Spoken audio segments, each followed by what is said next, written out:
खुलफाए राशिदीन कौन है? उम्मत पूरी को इजमा है, हज़रत अबू बकर, हज़रत उमर, हज़रत उस्मान, हज़रत अली रज़ी अल्लाह अन्हुम। ये चार हुज़ूर पाक के सहाबाए कराम की जमात के सरदार हैं। ये चारों वहाँ सरदार ने दीन की खिदमत की। इन चार सहाबा खुलफाए राशिदीन की औलाद दारुल उलूम देवबंद में है, इन्हीं की औलाद दारुल उलूम देवबंद में। आप कहेंगे कैसे? हज़रत अबू बकर सिद्दीक वहाँ है, उनकी औलाद दारुल उलूम देवबंद में। मौलाना कासिम नानोतवी रहमतुल्लाह अलैह सिद्दीकी उन नस्ल है, मौलाना अहमद नानोतवी रहमतुल्लाह सिद्दीकी उन नस्ल है, हज़रत कारी मोहम्मद तैयब कासमी रहमतुल्लाह अबू बकर की औलाद है, और मौलाना इलियास देलवी रहमतुल्लाह बानी तबलीगी जमात हज़रत अबू बकर सिद्दीक की औलाद है। वहाँ अबू बकर ने खिदमत की है, यहाँ अबू बकर की औलादों ने खिदमत की है। उधर हजरत उमर फारूक रजी अल्लाह अन्हु जैसा मुदब्बिर वक्त शख्स बैठा है, जो कोड़ा जमीन पे मारे और मदीना की जमीन का जल्जला रुका और कयामत तक रुका रहेगा।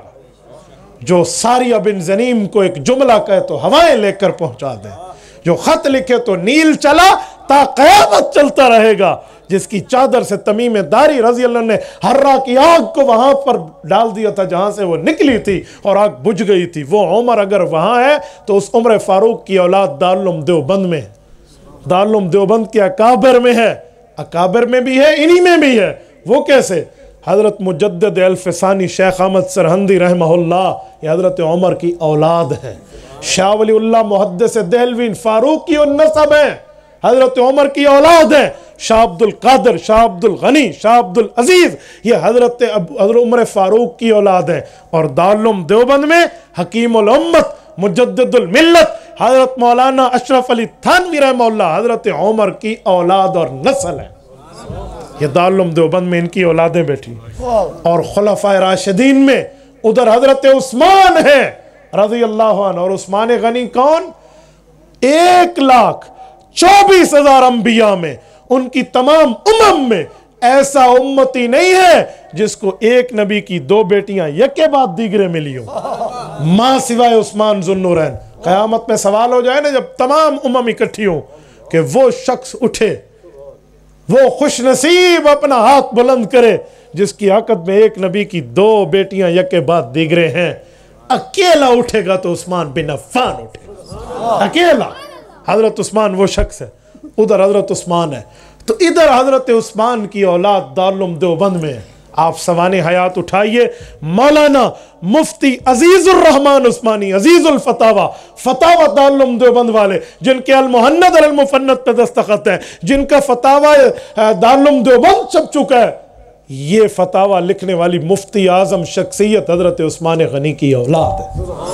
और इनके छोटे भाई बानी पाकिस्तान ज़ुब्दतुल मुफस्सिरीन वल मुहद्दिसीन हजरत मौलाना शब्बीर अहमद उस्मानी रहमतुल्लाह, इनके छोटे भाई हजरत उस्मान की औलाद है। और इन्हीं की फजलुल बारी मौजूद है सही बुखारी की शरह। और मेरे दोस्तों, उधर सैयदना हैदर कर्रार रज़ी अल्लाह अन्हु है, और वो अली जिसके लिए फरमाया ला युहिब्बुका इल्ला मुमिन वला युबग़िज़ुका इल्ला मुनाफिक, कि प्यार अली से सिर्फ मुमिन का, बुग़्ज़ अली से सिर्फ मुनाफिक का। तो अली सा प्यार ईमान वाले दिलों में आता है, बेईमानी के दिलों में अली नहीं सजता। और प्यार का क्या माना है? खाली अली अली करना प्यार नहीं है, अली की सीरत और किरदार को अपनाना प्यार है।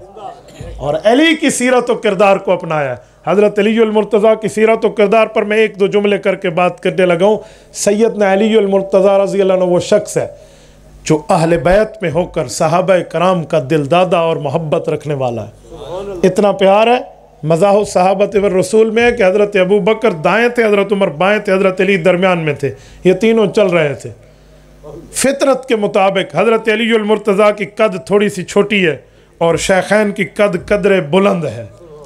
तो हज़रत उमर ने बतौर मज़ाह, बतौर गपशप, बतौर दिल लगी हज़रत अली को कहा कि अगर लिखा जाए ना लफ्ज़ लना, तो लाम लंबा होता है, नून छोटा होता है, फिर अलिफ लंबा होता है। यूं लिखते हैं लना, ये लफ्ज़ है। कहा जी हाँ। तो कल लना लिखे ना, लाम लंबा, नून छोटा, फिर अलिफ लंबा। कहा जी हाँ। तो कहा जैसे हम चल रहे हैं ना, अबू बकर रज़ी अल्लाह की कद लंबी, इधर उमर की कद लंबी, दरमियान में आपकी कद कदरे पस्त है, तो लना लिखा हुआ बन जाएगा। तो हज़रत अली अल मुर्तज़ा ने बुरा नहीं मनाया और प्यार में कहा उमर पूरी बात का जी पूरी का, आप मेरी भी सुनो।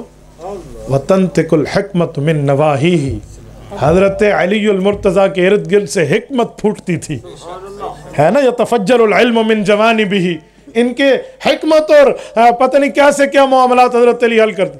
तो हज़रत अली ने फरमाया लना तो तुमने बना लिया और दरमियान में नून मैं हूँ, अगर नून को निकालो फबाकी अल्लाह, पीछे बचता है ला, ला का माना है नहीं, तो मेरे बगैर फिर तुम भी कुछ नहीं। देखो क्या प्यार और मोहब्बत है, क्या मोहब्बत और प्यार की जो है ना क्या कहते हैं बातें हैं। हज़रत अली अल मुर्तज़ा तो वो बंदा है, सैयदना अली अल मुर्तज़ा हज़रत अबू बकर सिद्दीक़ की औलाद को अपने घर पालते थे। ये मोहम्मद बिन अबी बकर रज़ी अल्लाह अन्हुमा जो हज़रत अबू बकर के बेटे हैं, छोटे और आखिरी बेटे हैं, हज़रत अस्मा बिनते उमैस के वतन से हैं। अस्मा बिनते उमैस कौन है? हज़रत अली की साबिक़ा भाभी हैं। भाई शहीद हुआ तो इस भाभी के इद्दत के बाद निकाह हज़रत अबू बकर से किया गया। हज़रत अबू बकर फौत हुए तो उनसे एक बेटा भी था जो हज़रत अली की साबिक़ा भाभी भी है। हज़रत अली अल मुर्तज़ा की बड़े भाई की बीवी थी, फिर हज़रत अबू बकर की बीवी, हज़रत अबू बकर से बेटा मोहम्मद बिन अबी बकर पैदा हुआ। तो हज़रत अली ने पैगाम में निकाह भेजा, हज़रत फ़ातिमा के बाद हज़रत अस्मा से निकाह किया जो अबू बकर की बेटी बीवी भी है और अबू बकर के बच्चे की माँ भी है। हज़रत अली ने बीवी की भी तो खिदमत घर में रख कर बीवी को भी तो उसके हक़ दिए और अबू बकर की औलाद को अपने घर में पाला है। मोहम्मद अबी बकर के लिए कहते हैं कि पैदा तो अबू बकर के घर में हुआ है लेकिन पला बड़ा अली अल मुर्तज़ा के सीने पे है। सैयदना अली अल मुर्तज़ा रज़ी अल्लाह अन्हु वो है। इतना प्यार था इनके यहाँ साहबा कर। हज़रत अबू बकर फौत हुए तो अबू बकर सिद्दीक़ रज़ी अल्लाह अन्हु की वफ़ात के बाद लैला बिनते अबी मुर्रा हज़रत अली की बीवी हैं, इनसे एक बेटा पैदा हुआ। तो जब बेटा पैदा हुआ तो हज़रत अली ने नाम रखा अबू बकर इब्ने अली। और ये अबू बकर इब्ने अली कौन है? उठाए 72 तन जो करबला में शहीद हुए, उनमें एक शहीद अबू बकर इब्ने अली ना निकले, आप मुझसे इनाम ले लेना। हज़रत अली का बेटा हज़रत इमाम हुसैन का भाई है, इसे क्यों नहीं जिक्र किया जाता? इसे तो बताया जाए, ये भी 72 तनों में शामिल है।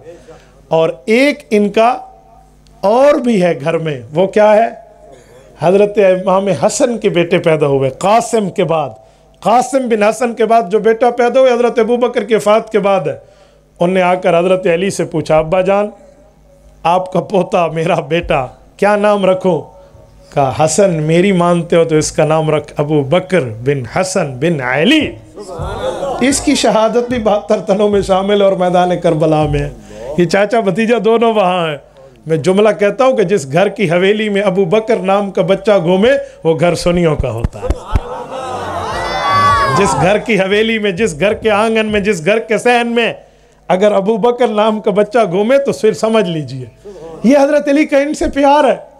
और उन सहाबा का हज़रत अली से प्यार कितना है? सूरत दहर आयत नंबर 8 उठाएं। वयुतइमून अत्ताअम अला हुब्बी मिस्कीन व यतीम व असीरा। इसके तहत इमाम महमूद आलूसी रहमहुल्लाह रूहुल मानी में लिखते हैं। रूहुल मानी की 29वीं जिल्द है, 30 जिल्दों में अहनाफ की तफसीर है, अरबी तफसीर इससे बड़ी अहनाफ के मुफ्ती की मौजूद नहीं है। इमाम महमूद आलूसी लिखते हैं कि हज़रत रसूलुल्लाह घर में अयादत के लिए आए हैं कि मेरे शहजादे बीमार हैं। हज़रत इमाम हसन और इमाम हुसैन रज़ी अल्लाह अन्हुमा हुज़ूर पाक अलैहिस्सलाम के शहजादे हैं या नहीं हैं? बोलिए। नहीं आप यजीदी हैं या हुसैनी हैं? तो हम हुसैनी हैं तो हम खुला खुला कहेंगे ना। हुज़ूर पाक अलैहिस्सलाम इयादत पर आए हैं, साथ अबू बकर उमर भी आए हैं। जब घर में इयादत हो गई, सारी बात पूरी हो गई, अब वापस निकलने का टाइम आया। हुज़ूर पाक अलैहिस्सलाम ने शहजादों को दुआ दी, अल्लाह इन्हें सेहत अता फरमाए, अल्लाह आफियत की ज़िंदगी अता फरमाए, अल्लाह पाक इन्हें सलामत रखे, बाकरामत रखे, बासेहत बाआफियत रखे। जब ये बात पूरी हुई हुज़ूर पाक अलैहिस्सलाम जाने लगे, हज़रत अबू बकर उमर भी जाने लगे। तो हज़रत अली अल मुर्तज़ा रज़ी अल्लाह तआला अन्हु के कान में कहा अली हमारा एक मशवरा है। कहा जी क्या मशवरा है? कहा आप और आपकी अहलिया खातून जन्नत हज़रत फ़ातिमतुज़ ज़हरा रज़ी अल्लाह अन्हा अगर अल्लाह के नाम पे कुछ नफली रोज़ों की नीयत मान लो, अल्लाह पाक आपकी इस दीनी मन्नत की बुनियाद पर इनको सेहत कामला अता फरमाए। इमाम महमूद आलूसी रहमतुल्लाह अलैह लिखते हैं कि हज़रत अली ने कहा जी ठीक हो गया। मियाँ बीवी ने रोज़े रखे हैं, 3 रोज़े रखे और 3 रोज़ों के बाद इन बच्चों को शिफा मिली है। और उस रोज़ों में भी एक इम्तिहान है। वो इम्तिहान ये है कि रोज़ाना जब ये खाना अपने सामने अफ्तारी के वक्त रखते तो वो कोई एक दिन यतीम आया, एक दिन मिस्कीन आया, एक दिन असीर आया और वो रोटी मांग कर चला गया और ये दे देते। 72 घंटे तक पानी से अफ्तार और पानी से सहरी चल रही है। अल्लाह के रसूल की खिदमत में आकर नमाजें भी हो रही हैं, लेकिन बताया नहीं जा रहा अल्लाह से और अल्लाह के बंदे का मामला है। 3 दिन के बाद जिब्राइल अमीन ज़मीन पर आए और अर्ज़ किया, या रसूल अल्लाह, इस ख़ानदान पर तो ये दीनी कुर्बानियों का मामला है। हज़रत अली नमाज में पहुँचे तो हुज़ूर ने आयत पढ़ के सुना दी, वयुतइमून अत्ताम अला हुब्बिही मिस्कीन व यतीम व असीरा। अली का घराना वो है जो खालिस अल्लाह की मोहब्बत के लिए कभी यतीम को, कभी मिस्कीन को और कभी कैदियों को रोटियां खिला रहा है। ये है अली, जो इतना कहना उनका माना। मेरी बात का मतलब कि मन्नत वाला मसला भी उनसे बताया हुआ था। ये अलीउल मुर्तज़ा वहाँ सहाबा में है। इनकी औलाद दारुल उलूम देवबंद में कहाँ है? शेखुल अरब वल अजम मौलाना सैयद हुसैन अहमद मदनी रहमहुल्लाह हज़रत अली की औलाद है। खातिमुल मुहद्दिसीन अल्लामा सैयद अनवर शाह कश्मीरी रहमहुल्लाह हज़रत अलीउल मुर्तज़ा की औलाद हैं। और हज़रत मौलाना मुर्तज़ा हसन चांदपुरी इब्न शेर खुदा खलीफा मुजाज हज़रत थानवी रहमहुल्लाह ये सैयद हैं और हज़रत अलीउल मुर्तज़ा की औलाद हैं। और मौलाना मुफ्ती असगर हुसैन देवबंदी तिरमिज़ी के शारे रहमहुल्लाह ये हज़रत अली की औलाद हैं और दारुल उलूम देवबंद के सुपूत हैं। मेरी बात का मतलब उधर अबू बकर, उमर, उस्मान और अली ये खुलफाए राशिदीन दीन को चमकाने वाले, इधर इनकी औलादें दारुल उलूम देवबंद के गहवारे में बैठ के दीन को समझाने वाले।